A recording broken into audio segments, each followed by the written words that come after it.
Welcome to my YouTube channel, ang Kahar TV. For today's video mga kahar, ituturo ko sa inyo ang D7 chords. Yan po ang D7 chords.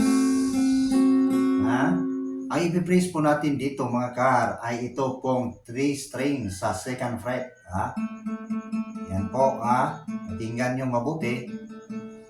At ang second string sa first fret, i-praise natin dyan. At ang first string sa second fret, yan po mga kahar.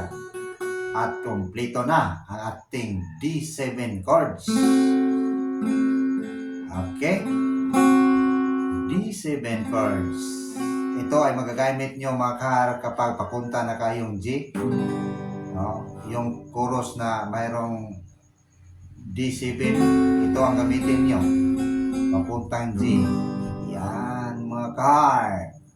At mayroon na naman kayong natutunan sa video ko mga kahar. At kung maaari lang po sana mga kahar ay paki-like at subscribe naman dyan mga kahar para makatulong din sa aking munting channel mga kahar.